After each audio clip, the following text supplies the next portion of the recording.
Salut les loulous. Aujourd'hui, c'est la première vidéo que je fais sur les recettes de cuisine. On va faire simple, on va faire des biscuits avec des pépites de chocolat. Donc pour faire les biscuits, je vais avoir besoin, je ne sais pas si vous voyez bien, mais d'une demi-tasse de sucre roux. Alors c'est hyper important que ce soit du sucre roux parce qu'il va moins se dissoudre avec la farine et du coup ce sera bien meilleur, ça donnera un meilleur goût. Là, dans cette petite tasse, j'ai mis un œuf cassé. Donc, on aura besoin d'un œuf. On aura besoin d'une cuillère à soupe de fécule de maïs, de la maïzena, avec un paquet de levure. On aura besoin, là, bien sûr, les fameuses petites pépites de chocolat, dont on se servira tout à l'heure. Et j'ai pris de la farine de maïs et un mélange de farine de riz et de millet. Pour ce qui est des farines, c'est des farines qui ne contiennent pas de gluten. On va revenir après dessus. En matériel, j'ai besoin d'un saladier pour faire mon mélange. J'ai besoin d'une plaque qui va dans le four que j'ai recouvert d'un papier sulfurisé. Et j'aurai besoin après d'une grille. Et ça, c'est hyper important. Je vous expliquerai tout à l'heure pourquoi. Alors, je reviens sur les farines. Les farines, vous voyez, j'ai pris des farines qui ne contiennent pas de gluten. Alors, c'est pas du tout que je sois allergique au gluten ou que je veux pas du tout que les gens prennent du gluten, mais en fait, vous savez, le gluten, on en a déjà parlé, c'est une petite protéine.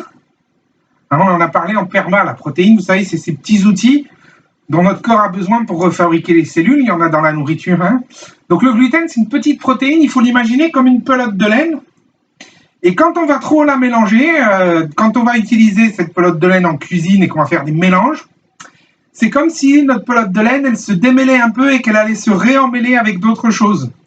C'est-à-dire qu'en fait, ça va donner un côté un peu élastique aux aliments. Alors, si on veut faire un gâteau moelleux, par exemple, un gâteau qui est très moelleux, là, on va mettre au contraire une farine qui contient beaucoup de gluten, parce que comme ça va donner un peu d'élasticité. Notre pelote de laine, elle va aller un peu s'accrocher partout et ça fera un super bon gâteau moelleux. Mais les biscuits, moi, ce que j'aime bien, c'est que ce soit un peu sableux, un peu cassant, un peu croustillant. Donc du coup, j'utilise des farines qui ne contiennent pas de gluten. Alors là, j'ai choisi maïs et riz et millet. J'aurais pu prendre sarrasin, etc., etc. Si j'avais voulu prendre une farine avec gluten, j'aurais pu prendre du blé, de l'épeautre, etc., etc. Là, comme je fais des biscuits, je le veux un peu cassant, un peu croustillant, donc farine qui ne contienne pas de gluten. La première chose que je vais faire dans mon saladier, justement, c'est mettre les farines. Donc là, comme je fais une recette pour à peu près 12 biscuits, je vais mettre une grosse cuillère et une petite cuillère de maïs. Donc ça fait une cuillère et demie à peu près. Et pour le mélange riz-millet, là par contre, je vais en mettre un peu plus. Je vais en mettre 2 grosses, comme ça. Là, c'est parfait. Là, j'ai mon mélange de farine dans mon saladier.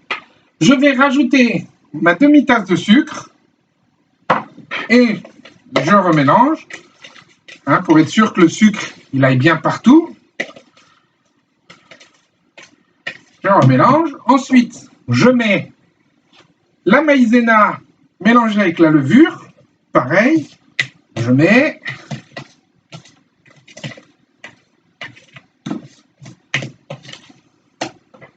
Hop.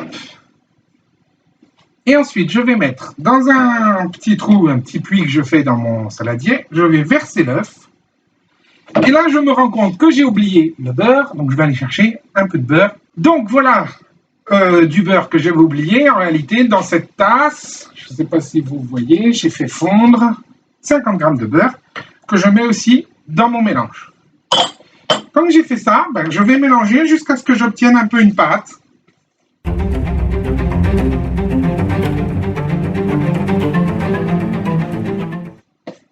Alors, au bout d'un moment, quand c'est bien mélangé, je vais prendre, et ça pour que vous voyez bien, une petite plaque de bois et je verse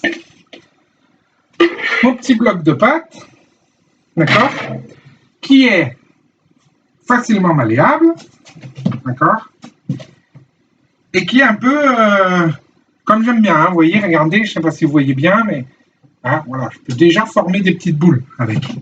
Mais il manque les pépites, donc je l'étale. Et je mets mes pépites de chocolat. Et je peux la remélanger pour incorporer toutes les pépites de chocolat. Donc là, il faut bien mélanger pour pas que toutes les pépites soient du même côté, tant qu'à faire. Sans ça, il y en a qui auront plein de pépites et d'autres qui n'en auront pas du tout.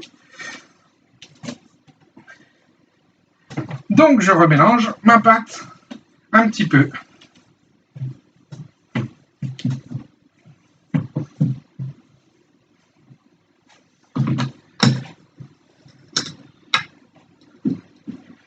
Si on voit que la pâte est trop liquide, on peut rajouter un tout petit peu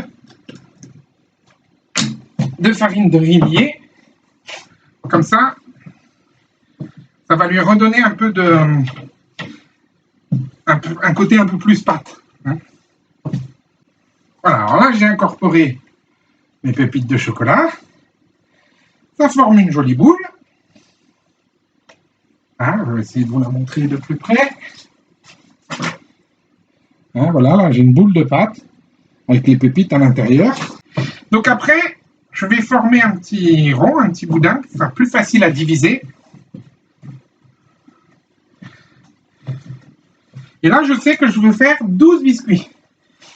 Donc, il suffit de tailler ma pâte. Donc, j'ai bien 12 morceaux.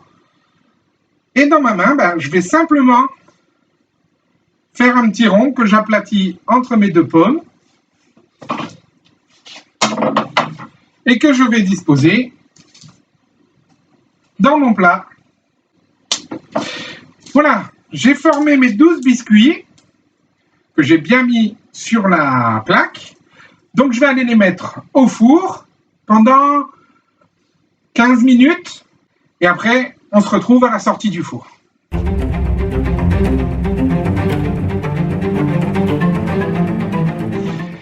Voilà, alors ça y est, mes biscuits sont sortis du four, il ne me reste plus qu'à les mettre sur la grille. Alors, la grille, je vous ai dit tout à l'heure que c'était hyper important. En réalité, c'est même indispensable. Parce que si on les posait sur une assiette ou tout ça, ils ne durciraient pas, en fait. On a besoin d'une grille parce que l'air va passer en dessous. Ça va faire sécher les biscuits beaucoup plus vite. Et quand les biscuits sèchent beaucoup plus vite, du coup, ils durcissent bien comme il faut. Pour les sortir, il suffit de prendre une cuillère en bois un peu spatule, comme celle-là. Et délicatement, hop, on va les chercher. Et on les pose sur la grille. Donc... alors moi j'ai l'habitude de cuisiner, donc je peux mettre les doigts parce que comme j'ai l'habitude, je crains moins le chaud. N'hésitez pas à mettre des gants si vous avez besoin pour les prendre, ou de prendre 2 spatules, comme ça on n'utilise pas du tout ses mains. Voilà, mes biscuits sont prêts, je les ai tous posés sur la grille, je vais me rapprocher un petit peu pour vous les montrer. Alors vous voyez, ils sont un peu moins dorés que si on avait utilisé de la farine de blé, parce que la farine de maïs et de riz contient un peu moins de sucre. Donc du coup, ça ne caramélise pas pareil. Voilà, on a fini notre recette du jour. Je vous donne rendez-vous pour une prochaine recette. En attendant, occupez-vous bien, faites du sport, essayez de supporter vos parents, et puis je vous dis à bientôt.